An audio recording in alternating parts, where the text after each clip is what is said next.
बातमी राज्यभरातल्या थंडी संदर्भात। गेल्या 2 दिवसांपासून राज्याला हुडहुडी भरली आहे। बहुतांश भागांचं किमान तापमान हे 5 ते 6 अंशांपर्यंत खाली आले।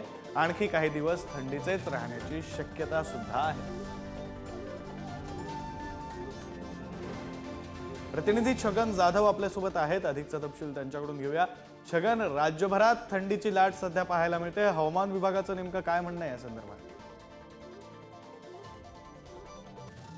विक्रांत, जर पालक बघितलं तर उत्तर भारतामध्ये मोठ्या प्रमाणात हिमवृष्टी होती आहे आणि याचा थंडच्या लाटा आहे त्या राज्यावरती येत आहेत। त्यामुळे राज्याच्या तापमानामध्ये किमान खूप तापमानामध्ये घट झालेली आपल्याला पाहायला मिळत आहे। सर्वात राज्यातलं जर कमी तापमान बघितलं तर 5.5 अंश सेल्सिअस असं अहिल्यानगरचं तापमान नोंदवलं गेलेलं आहे।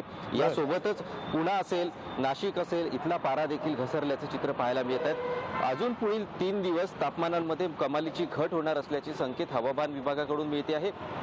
हवामानात घट झाल्यामुळे जर बघितलं तर मानवी जीवनावरती मोठा परिणाम झाल्याचं चित्र देखील पाहायला मिळत आहे। सकाळच्या वेळी लोक घराबाहेर पडत नाही आहेत आणि ज्या लोकांना महत्त्वाची कामं आहेत ती घराबाहेर पडताना उबदार कपडे जे आहेत ते देखील घालून घराबाहेर पडताना दिसत आहेत। गुरुवारपर्यंतच म्हणजे 3 दिवस पुढील हवामानामध्ये मोठ्या प्रमाणात घट होईल आणि त्यानंतर वातावरण हळूहळू क्लिअर होण्याचं चित्र जे आहे ते हवामान विभागाकडून वर्तवण्यात आलेलं आहे। विक्रांत, बरं, धन्यवाद छगन, तुम्ही दिलेल्या या सविस्तर माहितीसाठी।